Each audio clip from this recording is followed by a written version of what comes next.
नमस्कार साथियों यदि आप उत्तर प्रदेश से हैं तो आप बिना एडवोकेट के दाखिल खारिज करवा सकते हैं। इस पर नई व्यवस्था क्या है, क्या नए नियम हैं, आप घर बैठे कैसे कौन से दाखिल खारिज करवा सकते हैं और इसका आवेदन कैसे होगा वो भी मैं आपको इस वीडियो में बताऊंगा। और अगर आप किसी भी मैटर पर विशेषज्ञ द्वारा कंसल्टेशन करना चाह रहे हैं तो कॉन्टैक्ट नंबर वीडियो के डिस्क्रिप्शन में मेंशन किया गया है, या आप बेहतर कोर्ट ड्राफ्टिंग एवं नियम कोर्स लेना चाह रहे हैं, मतलब कोर्ट के बारे में आप जानकारी चाह रहे हैं, कोर्ट की प्रक्रियाओं के बारे में, कोर्ट की ड्राफ्टिंग के बारे में, जैसे स्टे के लिए एप्लीकेशन कैसे लिखें, किस सेक्शन में लिखा जाएगा, स्थगन आदेश, अवैध निर्माण रुकवाने के लिए, दाखिल खारिज करवाने के लिए, दाखिल खारिज गलत आदेश जो हो गया उसकी अपील कैसे करें, ठीक है ना, दाखिल खारिज रुकवाने के लिए, दाखिल खारिज रेस्टोरेशन कैसे करें, रजिस्ट्री के वाला रुकवाने के लिए, रजिस्ट्री कैंसिलेशन।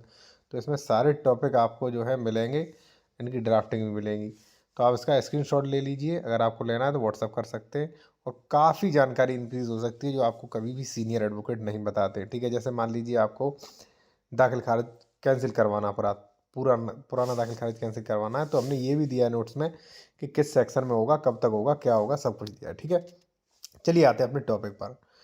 एक्चुअली साथियों, कई लोग ये कहेंगे भाई बिना वकील के दाखिल खारिज कैसे करवा सकते हैं। मैं आपको बताने वाला हूँ और बिल्कुल आसान तरीका है भाई, कतई उसमें नहीं है। देखिए साथियों, एक्चुअली है क्या, दाखिल खारिज कोई बहुत बड़ा केस नहीं है या बहुत बड़ी प्रक्रिया नहीं है।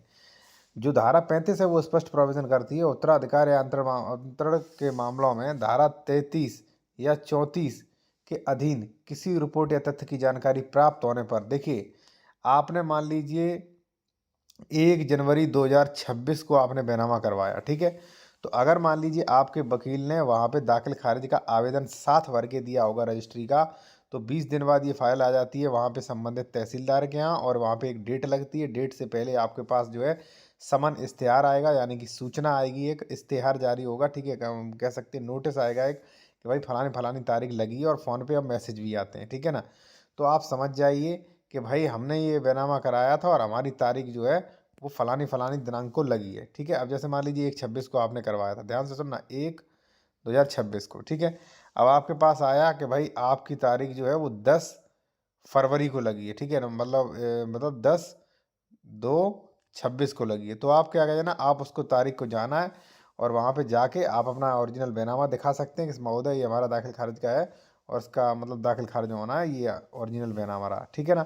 तो आपका दाखिल खारिज हो जाएगा, ठीक है, 100%। अब कहेंगे सर इसमें तो एडवोकेट की जरूरत पड़ती नहीं पड़ती है, क्यों नहीं पड़ती है, कब पड़ती है वो आप समझें। देखिए धारा 33 या 34 के अधीन किसी रिपोर्ट या तथ्य की जानकारी प्राप्त होने पर तहसीलदार, अब देखिए 1/26 को आपने बैनामा कराया, रजिस्ट्री ऑफिस से पत्रावली आ गई, यानी कि तहसीलदार को सूचना हो गई इसने बैनामा कराया। अब उसमें कोई आपत्ति नहीं है, कोई विवाद नहीं है, फाइल गई 10 तारीख को तहसीलदार के समक्ष, ठीक है ना। तो अगर अच्छे तहसीलदार होंगे तो उन्हें कर देना चाहिए, ठीक है ना, इस पर कोई आपत्ति आई है ना विवाद, और आप जाके ओरिजिनल बैनामा दिखा के करवा सकते हैं। कोई बहुत बड़ा वो नहीं है कि भाई बहुत बड़ा कोर्ट है, वकालतनामा लगेगा, ये नहीं भाई, ये उत्तराधिकार नामांतरण की प्रक्रिया है, इसमें कहाँ लिखा गया है, ठीक है ना। अब देखिए होगा क्या, आवश्यक जांच करेगा और प्रतीत हो यदि मामला विवादित नहीं है। देखिए ध्यान रखना, अगर मामला विवादित है फिर तो एडवोकेट की जरूरत पड़ेगी, क्योंकि आप इतने कानून के जानकार नहीं जो उसकी आपत्ति की जवाब दे दें, ठीक है ना। यदि मामला विवादित नहीं है तो वह अधिकार अभिलेख खतौनी तदनुसार संशोधित करेगा, ठीक है ना। अब देखिए उनकी रेस्पॉन्सिबिलिटी है, देख लीजिए यहाँ पे, यदि मामला विवादित नहीं है, आपका मामला विवादित तो है नहीं, तो वह अधिकार अभिलेख यानी कि खतौनी में तदनुसार संशोधित करने का निर्देश देगा।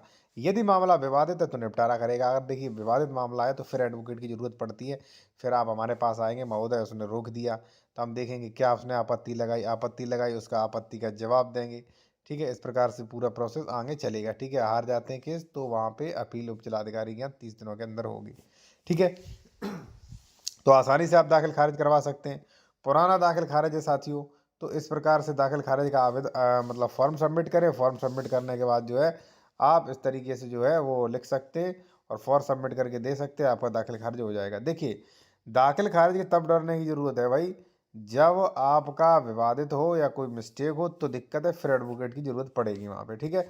और फिर भी आप कोई कानूनी सलाह लेना चाहते हैं या मान लीजिए कोर्ट ड्राफ्टिंग मतलब ई बुक लेना चाहते हैं तो इसका स्क्रीनशॉट लीजिए, इसमें बहुत ज़्यादा जानकारी आपको मिलेगी।